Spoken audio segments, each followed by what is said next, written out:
بسم اللہ الرحمن الرحیم۔ آج کا جو ہمارا لیکچر ہے وہ لیکچر نمبر 21 ہے فرسٹ ایئر اردو کے لیے، اور جس پیج سے ہم پڑھ رہے ہیں وہ پیج نمبر 118 اور 119 ہے۔ بیچ میں ایک آدھ لیکچر جو ہے وہ کچھ مس ہو گیا، اس کی ترتیب خراب ہو گئی، یا لیکچر نمبر 16 تھا یا 17 تھا، وہ غلطی سے مطلب 17 لیکچر تھا تو میں نے 18 شاید کہہ دیا بیچ میں، لیکن ترتیب ایک لیکچر مس ہوا ہے، لیکن ترتیب آپ کو پتہ ہے کہ آپ جب دیکھتے ہیں وہاں پر تو آپ کو ترتیب پتہ چل جاتی ہے۔ لیکچر نمبر 20 جو تھا، اور وہ بڑا اہم لیکچر تھا نعت کے حوالے سے۔ ہم پڑھ رہے ہیں محسن کاکوروی کی لکھی ہوئی نعت، جو اصل میں قصیدہ ہے، اور جس ہیت میں لکھی گئی ہے وہ ہے پابند نظم، اور جس سے انتخاب ہے وہ قصیدہ مدحو خیر المرسلین ہے، جس قصیدے کا دوسرا نام قصیدہ لامیہ بھی ہے۔ 7 اشعار ہیں کل اس کے اندر۔ اس قصیدے سے لی گئی جو نعت ہے اس کے حصے جو ہمارے نصابی کتاب کے اندر ہے 7 اشعار ہیں، اور آپ کو پتہ ہے کہ میں نے آپ کو بتا دیا قصیدہ کی تعریف کا بیان تھا، قصیدہ کے اجزاء پر بات کی تھی، تشبیب، گریز اور مدح اور دعا۔ پھر میں آپ کو یہ بتایا تھا کہ آپ کی نصابی کتاب میں جو 7 اشعار ہیں اس میں پہلے 3 اشعار میں مدح ہے، جس میں نبی صلی اللہ علیہ وسلم کی تعریف اور خصوصیات کو بیان کیا گیا ہے۔ وہ بات ہوئی تھی لیکچر نمبر 20 پہ۔ اگر آپ نے وہ لیکچر نہیں دیکھا تو پہلے جا کر لیکچر نمبر 20 دیکھیں، تاکہ آپ کو ابتدائی 3 اشعار کی تشریح، اس کے اندر مشقی سوال جو ہم نے سوال نمبر 2 نکالا تھا، شاعر نے رسول کریم صلی اللہ علیہ وسلم کے کیا کیا اوصاف بیان کیے، اس کے اوپر بات کی ہے۔ آپ جا کر وہ لیکچر دیکھیں، پھر لیکچر نمبر 21 پر آئیں۔ تو لیکچر نمبر 21 میں ہم نے جو باقی 4 اشعار رہ گئے ہیں آپ کی نصابی کتاب کے اس کے اوپر ہم بات کریں گے۔ تو آج کا جو مقصد ہے ہمارے اس لیکچر کا وہ کیا ہے؟ وہ ہے ہم نے 4 اشعار نعت کے دیکھنے ہیں کہ اس کے اندر موضوع کیا ہے، پھر ان اشعار کو دیکھ کر ہم نے اس کے اندر سے فرہنگ، معروضی، سوالات اور مفہوم اور تشریح کو نکالنا ہے۔ اس کے بعد جو ہمارا حصہ ہوتا ہے، جو ہم نے شروع سے ترتیب رکھی ہے کہ ہم ساتھ مشقی سوالات جیسے ہی سوال نظر آتا ہے ہم کر جاتے ہیں، تاکہ ہم آخر میں کوئی مشقی سوال نہ چھوڑیں۔ اس کا فائدہ کیا ہوتا ہے؟ اس کا فائدہ یہ ہوتا ہے کہ آپ خود ہی سارے مشقی سوالات ہیڈنگز کے ساتھ سمجھ آ جاتے ہیں۔ تو وہ ہم کریں گے کہ آج ہم نے جو سوال کرنے ہیں وہ ہے سوال نمبر 3 ہے، آپ کے جو صفحہ نمبر 119 پہ موجود ہے۔ سوال نمبر 5 ہے، 2 سوال، اور ایک سوال جو ہے وہ ہے سوال نمبر 6۔ ٹھیک ہے، سوال نمبر 6 جو ہے وہ ہم کریں گے، جو ایک صنعت ہے علم بدیع کی، اس کو ہم آج پڑھیں گے اور اس کو حل کرنے کی کوشش کریں گے۔ تو یہ جو لیکچر ہے، اس لیکچر کے ختم ہوتے ہی انشاءاللہ آپ کا یہ جو نظم کا حصہ ہے نعت کا وہ مکمل ہو جائے گا۔ تو سب سے پہلے بیٹا آپ نے اپنی کتابوں پر دیکھنا ہے، اور جو 4 اشعار ہیں ان کو میں پڑھتا ہوں، ان کے مشکل الفاظ کے معنی آپ لکھ لیں۔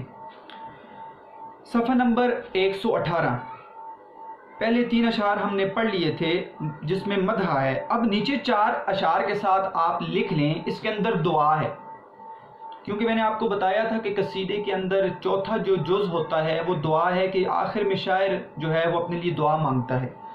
تو دعا یہاں پہ ذکر ہے، آپ دعا کی ہیڈنگ دے دیں 4 اشعار کے ساتھ۔ اور میں شعر پہلے پڑھتا ہوں کہ ہے تمنا کہ رہے ناز سے تیرے خالی، نہ میرا شعر نہ قطع نہ قصیدہ نہ غزل، ہو میرا ریشہ امید وہ نخل سرسبز، جس کی ہر شاخ میں ہو پھول، ہر ایک پھول میں پھل، رخ انور کا تیرے دھیان رہے باد فنا، میرے ہمراہ چلے رائے عدم میں مشعل، صف محشر میں تیرے ساتھ ہو تیرا مداح، ہاتھ میں ہو یہی مستانہ قصیدہ یہ غزل۔ تو یہاں پر مشکل الفاظ کے معنی تحریر کیے گئے ہیں۔ آپ نے پہلے لکھنا ہے ریشہ امید۔ ریشہ امید، ریشے کا مطلب بیٹا دھاگا بھی ہوتا ہے، رگیں بھی ہوتا ہے، جڑ بھی ہوتا ہے۔ تو امید کی رگیں یا جڑیں یا دھاگا آپ لکھ لیں۔ نخل کہتے ہیں درخت کو، رخ چہرہ کو کہتے ہیں، اور انور روشن، رخ انور روشن چہرہ، فنا دنیا میں فنا ہو جانا یعنی موت کا آ جانا، موت لکھ لیں۔ رائے عدم، رائے عدم کا مطلب ہے مرنے کے بعد کی دنیا یا راستہ، راہ راستے کو کہتے ہیں، اور عدم یعنی فنا ہونے کے بعد، تو مرنے کے بعد کا راستہ یا دنیا۔ مشعل کہتے ہیں شمع، روشنی۔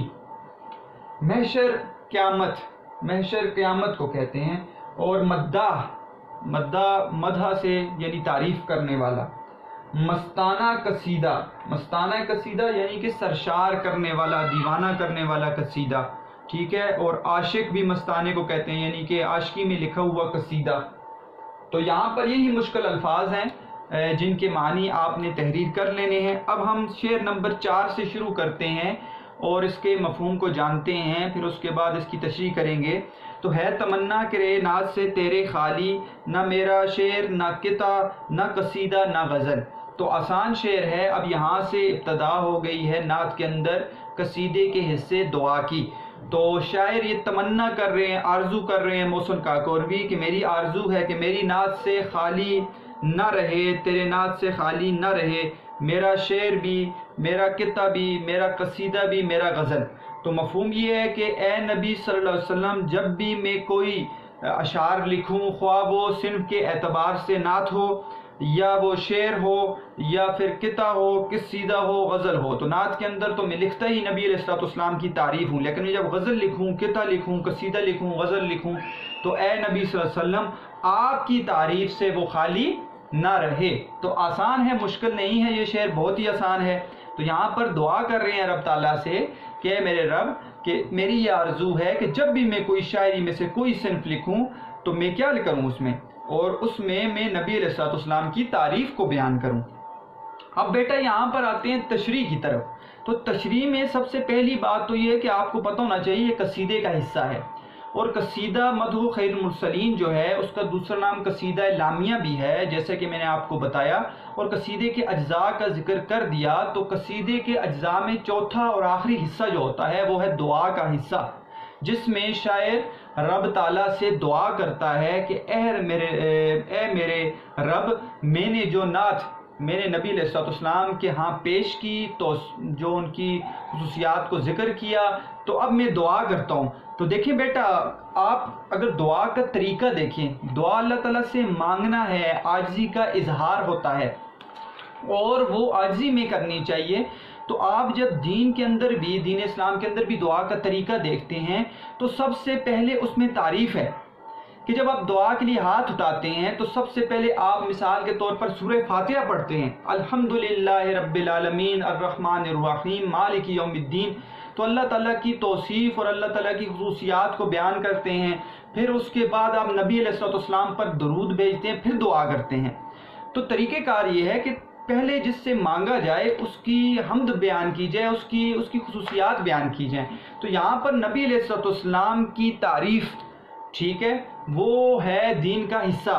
تو نعت کے اندر یا قصیدے کے اندر جب تعریف بیان کر دی تو اب ہے قبولیت کا مقام، کہ اب رب تعالیٰ کوئی بھی جو دعا مانگی جائے گی وہ رد نہیں کریں گے۔ اس لیے شاعر نے اپنے اس قصیدے کے آخری حصے میں اور قصیدے کے اندر دعا کا ذکر کیا ہے کہ اب میں دعا مانگ رہا ہوں کہ اے اللہ تعالیٰ، میں نے تیرے نبی کی تعریف کو بیان کیا، اخلاص کے ساتھ کیا، اب میں دعا کر رہا ہوں کہ یہ چیزیں مجھے عطا کر دے، میرے ساتھ بھلائی کا معاملہ کر دے۔ تو اس لیے اس حصے میں بھی آپ کو 4 اشعار میں دعا نظر آئی ہے، اور آپ کو قصیدے کے آخری حصے میں تمام اشعار میں جو اصل قصیدہ ہے 101 اشعار کا لکھا ہوا، اس کے اندر بھی دعا نظر آئے گی۔ تو یہاں پر تمنا کر رہے ہیں، تمنا کہتے ہیں آرزو کو، کہ ہے تمنا کہ رہے ناز سے تیرے خالی، نہ میرا شعر نہ قطع نہ قصیدہ نہ غزل۔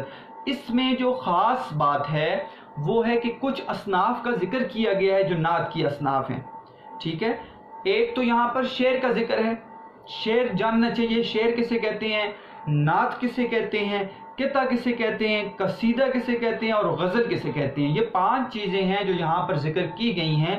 ہمیں ان کی تعریف پتہ ہو تو ہمارے لیے تشریح کرنا مشکل نہیں ہے، تو آسان بات ہو جائے گی کہ شاعر یہ کہہ رہے ہیں کہ شعر لکھوں میں قطع لکھوں، میں قصیدہ لکھوں، میں غزل لکھوں، تو اے نبی علیہ السلام آپ کی تعریف سے وہ خالی نہ رہے۔ میں نے آپ کو بیٹا کل کے لیکچر میں ایک واقعہ بتایا تھا کہ جب یہ قصیدہ لکھا محسن کاکوروی نے تو امیر منائی کو، جو اس وقت کے بڑے شاعر تھے، مشہور شاعر ہیں، ان کو جو نعت جو ہے لکھنے والے ہیں، تو ان کو ایک خواب آیا جس میں نبی علیہ السلام کی زیارت ہوئی، جس میں انہوں نے محسن کاکوروی کے اس قصیدے پر خوشی کا اظہار کیا۔ تو امیر منائی نے جا کر جب یہ خواب محسن کاکوروی کو سنایا تو انہوں نے کہا کہ آئندہ میری تمام تر صلاحیتیں وہ نعت کے لیے وقف ہوں گی، نبی علیہ السلام کی تعریف کے لیے وقف ہوں گی، میں اپنے اشعار صرف نبی کے لیے لکھوں گا۔ تو امیر منائی نے بھی اپنے پھر نعت لکھنی شروع کر دی تھی، اور پورا ایک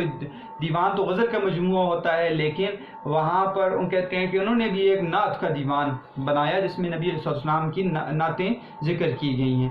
تو یہاں پر یہ دیکھیں ہے تمنا کہ رہے وہ ایسی، اگر تمنا کر رہے ہیں تو نبی علیہ السلام اگر خواب میں تشریف لائے اور وہ انہوں نے کہا تو انہوں نے اس تمنا دعا یہاں پر پوری ہو گئی، اور ان کے دل میں یہ پڑ گیا کہ آئندہ بعد جو ہے کہ میں کوئی بھی شعر لکھوں گا، کوئی قصیدہ لکھوں گا، کوئی قطعہ لکھوں گا، کوئی غزل لکھوں گا، تو اس میں نبی علیہ السلام کی تعریف کو بیان کروں گا۔ محسن کاکوروی نے یہ بات کہی تھی، شعر کے اندر دعا کی، اور اللہ تعالیٰ نے قبول کر دی اس کو۔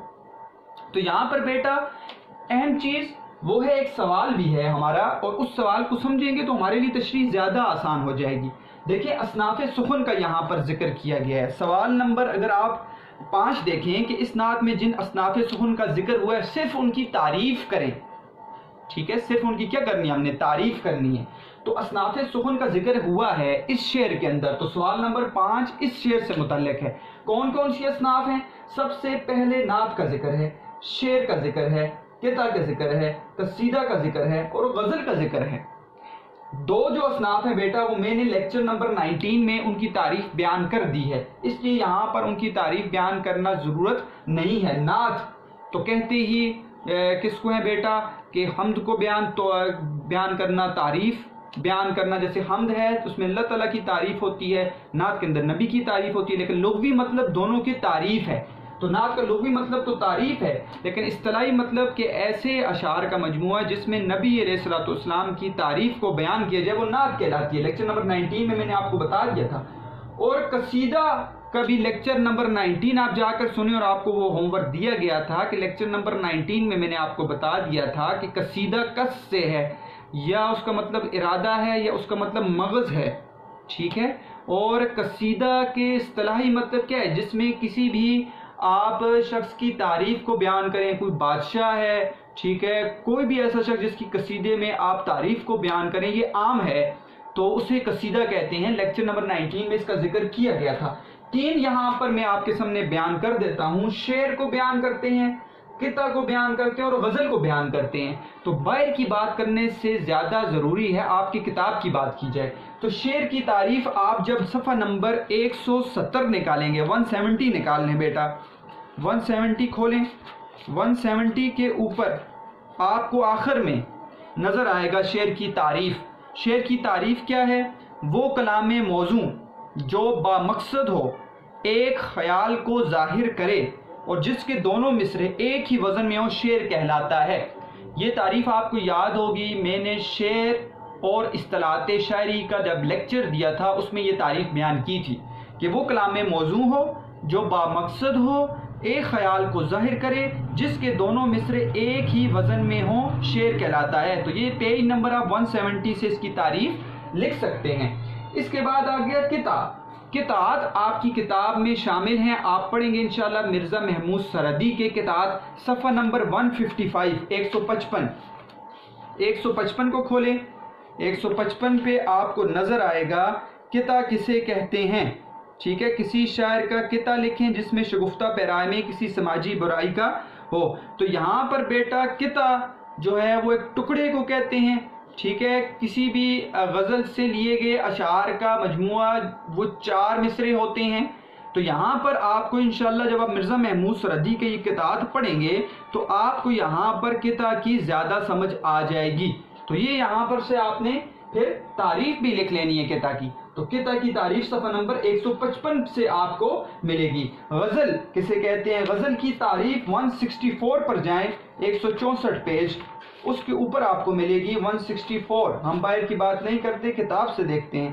آخر میں دیکھیں غزل 164 پیج، غزل کی تعریف. غزل کا لفظ عربی زبان کا ایک مصدر ہے جس کے معنی کاتنا، چرخے پر روئی سے سوت دھاگا بنانا ہے. ادب کی روح سے یہ اوپر ہو گیا اس کا لغوی مطلب. اب اصطلاحی ہے ادب کی روح سے غزل کے معنی ہے عورتوں سے باتیں کرنا، عورتوں کے حسن و جمال کی تعریف کرنا. ٹھیک ہے، یہ اس کی تعریف ہو گئی ہے. آگے غزل نظم کی ایسی صنف ہے جس میں عشق و محبت، حقیق و مجازی کا ذکر ہو، یہ بھی اس کی تعریف ہے. غزل کے کم سے کم اشعار کی تعداد 5 اور زیادہ کی کوئی حد مقرر نہیں. یہ اس کا طریقہ کار یا حیت ہے، اسٹرکچر جسے کہتے ہیں کہ زیادہ سے زیادہ آپ لکھ سکتے ہیں، 5 کم سے کم غزل کے اشعار ہونے چاہیے. تو یہاں سے آپ کو غزل کی تعریف بھی پتہ چل گئی. تو نعت، شعر، قطع، قصیدہ، غزل، اس کی تعریف سوال کا جو حصہ تھا وہ ہمارا حل ہو چکا کہ اصناف سخن کا جن کا ذکر کیا گیا ہے نعت کے اندر، ہم نے ان کی تعریف کر لی. اور یہاں سے ہمارے لیے شعر کو سمجھنا بھی مشکل نہ رہا کہ یہاں پر شاعر کہہ رہے ہیں محسن کاکوروی کہ میری یہ تمنا اور آرزو ہے کہ میں شعر لکھوں، میں قطع لکھوں، میں قصیدہ لکھوں یا میں غزل لکھوں. تو اس میں اے نبی علیہ السلام میری دعا ہے رب تعالیٰ سے کہ میں آپ کی تعریف کو بیان کروں. تو یہ شعر ہمارا حل ہو گیا. ہم جاتے ہیں شعر نمبر 5 کی طرف. شعر نمبر 5 ہے: ہو میرا ریشہ امید وہ نخل سرسبز جس کی ہر شاخ میں ہو پھول، ہر ایک پھول میں پھل. بیٹا بات کو ایک اور سمجھ لیں، یہاں پر بہت ضروری بات ہے. ہمارا جیسے کہ ایک حصہ تھا نبی علیہ السلام کی مدح کے اوپر، پہلے 3 اشعار میں شاعر نے نبی علیہ السلام کی مدح کو بیان کیا تھا. اس سے سوال بھی ہم نے حل کر دیا تھا کہ کیسی مدح بیان کی ہے، کیسے اوصاف بیان کیے، سوال نمبر 2 تھا. اب اس 4 اشعار سے بھی ایک سوال دیا گیا ہے، یعنی آخری 3 اشعار میں کیا دعا کی گئی. ٹھیک ہے، آخری 3 اشعار میں کیا دعا کی گئی. تو یہاں پر بیٹا آخری جو 3 اشعار ہیں، جب میں شروع کر رہا ہوں تو میں ایک ایک مرکب نکالوں گا، خاص جملہ نکالوں گا جس کو آپ نے دیکھنا ہے. اس سے آپ کا یہ سوال حل ہو جائے گا. ٹھیک ہے، تو اس جو شعر ہے اس کے اندر ریشہ امید نکالا ہے. ٹھیک ہے، اور اگلے شعر کے اندر آپ کو نظر آئے گا رخ انور کو نکالیں گے، اور آخری شعر کے اندر صف محشر کو نکالیں گے، جس سے آپ کی ان ہیڈنگ سے آپ کا سوال نمبر 3 حل ہو جائے گا کہ آخری 3 اشعار میں کون سی دعا کی ہے محسن کاکوروی نے. تو ہو میرا ریشہ امید وہ نخل سرسبز جس کی ہر شاخ میں ہو پھول، ہر ایک پھول میں پھل. پہلے جاتے ہیں بیٹا مفہوم کی طرف. کہتے ہیں کہ میری امید کا دھاگا یا میری امید کی جڑیں وہ اتنی مضبوط ہوں، اور ایسا درخت جس کی جڑیں مضبوط ہوتی ہیں تو پھر کیا ہوتا ہے، وہ درخت آگے جا کر وہ پھلتا اور پھولتا ہے. وہ درخت سرسبز ہو اور اس کی ہر شاخ پہ پھول ہو، ہر ایک پھول پہ کیا ہو، پھل ہو. مطلب یہ ہے بیٹا کہ میرا جو امید ہے نا، امید کا درخت ہے. تو یہاں پر تشبیہ دے رہے ہیں امید کو کس سے؟ نخل سرسبز سے. امید میری جو امید ہے وہ یہ ہے کہ میں نبی علیہ السلام کی ہمیشہ نعت اور آپ کی تعریف کو بیان کرتا رہوں، یہ میں امید کرتا ہوں. تو کہتا ہے یہ امید جو میں نے لگائی ہے، یہ کہتا ہے ایک درخت کی مانند ہے، وہ نخل سرسبز ہے، سرسبز درخت ہے.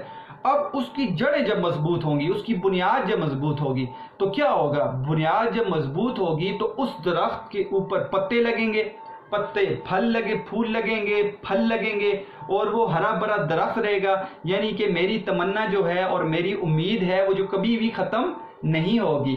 تو مفہوم آپ کو سمجھ آ گیا ہوگا کہ شاعر کہتے ہیں کہ میری امید ہے وہ ایسا نخل سرسبز ہو، ایسا سرسبز درخت ہو کہ جس کی جڑیں اتنی مضبوط ہوں کہ جن کی جڑیں جب مضبوط ہوں گی تو اس کے بعد اس امید کے درخت پر پھل، پھول اور پتے لگیں گے، اور میری امید ہمیشہ جو ہے نبی علیہ السلام کے ساتھ قائم رہے گی.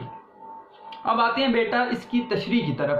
تشریح کو جاننے سے پہلے یہ سمجھ لیں کہ یہاں پر ایک بہت ہی خوبصورت صنعت کا استعمال کیا ہے جو بہت زیادہ استعمال کی جاتی ہے ہمارے اشعار کے اندر، اور یہ علم بدیع کی ایک صنعت ہے۔ پہلی بات تو یہ سمجھیں کہ علم بدیع کیا ہے۔ بیٹا علم بدیع کی مثال ہمارے اساتذہ اکرام ایسے دیتے تھے کہ جیسے ایک عورت ہے، عورت جو ہے حسین و جمیل حسن کی مالک ہے، لیکن جب وہ زیور پہنتی ہے تو وہ زیادہ اس زیور سے اس کے حسن کو وہ بڑھ جاتا ہے، اس کا حسن۔ تو کہتے ہیں کہ یہاں پر بھی علم بدیع کلام کے لیے اور شاعری کے لیے وہ زیور کی مانند ہے کہ دیکھیں الفاظ تو ہے ہی خوبصورت ہوتے ہیں، شعر کے اندر الفاظ خوبصورت ہوتے ہیں، لیکن جب شعر کے ساتھ آپ اس شعر کے اندر علم بدیع کا استعمال کرتے ہیں مختلف صنعتوں کا، تو اس سے کیا ہوتا ہے، وہ شعر زیادہ خوبصورت لگتا ہے، جیسے کہ زیور جو ہے وہ حسن کو زیادہ کر دیتا ہے کسی بھی عورت کے، اسی طرح علم بدیع کلام کے حسن کو زیادہ کرتا ہے۔ تو یہ کلام کے حسین کرنے کے لیے علم بدیع کا استعمال کیا جاتا ہے، یہ بات آپ سمجھ گئے ہوں گے۔ اس کے اندر مختلف صنعتیں استعمال کی جاتی ہیں، آپ نے صنعت تلمیح پڑھی ہے، صنعت تضاد پڑھی ہے۔ اب آپ آتے ہیں ہم صنعت مرات النظیر کی طرف، جس کا دوسرا نام صنعت تناسب بھی ہے۔ تو یہ آپ نے مغالطہ نہیں کھانا، اگر آ جائے صنعت تناسب کسے کہتے ہیں تو وہ صنعت مرات النظیر ہی ہوتی ہے، ٹھیک ہے، صنعت تناسب بھی ہے، یہ خاص بات ہے، اس کو ہم ببل بناتے ہیں، تو صنعت تناسب بھی اس کو کہتے ہیں، ٹھیک ہے۔ اب یہ کیا صنعت ہے بیٹا، اس صنعت کو سمجھیں، اس کے بعد ہم جاتے ہیں پھر شعر کی جو ہے تشریح کی طرف، تاکہ آپ کو شعر کے اندر صنعت سمجھ آئے۔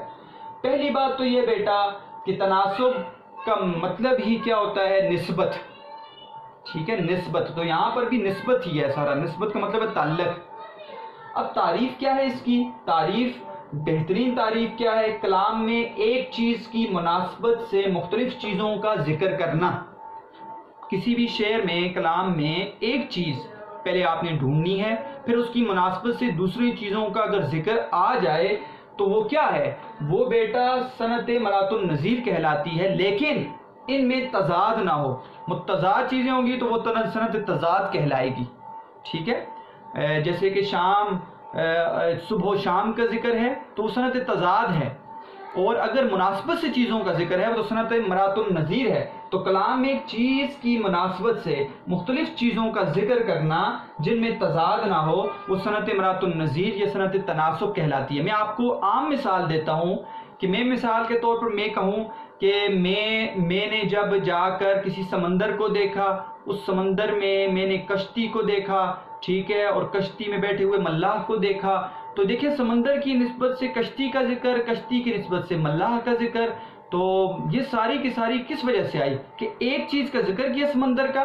تو پھر کشتی کا ذکر آ گیا، پھر ملاح کا ذکر آ گیا، اس کو کہتے ہیں صنعت مرات النظیر۔ آسان ہے، ایک کمرے کا ذکر کر دیں تو کمرے کی مناسبت سے آپ وہاں پر جو ہے وہ آپ صوفے کا ذکر کر دیں، پنکھے کا ذکر کر دیں، ٹھیک ہے، آپ کسی جو ہے وہ کسی بھی دری کا ذکر کر دیں، تو آپ اس طرح کمرے کی مناسبت سے، تو کمرہ پہلی چیز ہے، یاد رکھنا ہے، یہ نہیں کہنا کہ پنکھے کی مناسبت سے کمرے کا ذکر، تو کمرے کی مناسبت سے آپ نے ساری چیزوں کا ذکر کر دیا، یہ صنعت مرات النظیر ہے، یہ سمجھنے کے لیے آپ کو بتایا۔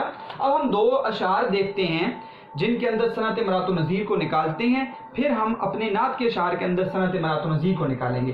دو مثالیں، پتا پتا بوٹا بوٹا حال ہمارا جانے ہے، جانے نہ جانے گل ہی نہ جانے، باغ تو سارا جانے ہے، میر تقی میر کا یہ مشہور شعر ہے، ٹھیک ہے، اور اس میں استعارہ بھی ہے کہ یہاں پر کیا مطلب ہے، استعارہ بھی ذکر ہے، استعارے کی مثال بھی آپ دے سکتے ہیں، لیکن ہم نے پڑھنی ہے صنعت مرات النظیر، تو پتا پتا بوٹا بوٹا حال ہمارا جانے ہے، جانے نہ جانے گل ہی نہ جانے، باغ تو سارا جانے۔ تو یہاں پر جو بیٹا خاص چیز ہے، جو پہلی خاص چیز ہے وہ ہے باغ، یہ باغ، تو باغ کی مناسبت سے کیا ہوا ہے، بوٹے کا ذکر نمبر 1، پتے کا ذکر نمبر 2، گل کا ذکر، پھول کا ذکر، یہ صنعت مرات النظیر ہے۔ باغ کی مناسبت سے 3 چیزوں کا ذکر کیا گیا ہے، پتے کا ذکر، بوٹے کا ذکر اور گل کا ذکر کیا گیا، یہ صنعت مرات النظیر ہے کہ پتا پتا بوٹا بوٹا حال ہمارا جانے ہے، جانے نہ جانے گل ہی نہ جانے، باغ تو سارا جانے ہے۔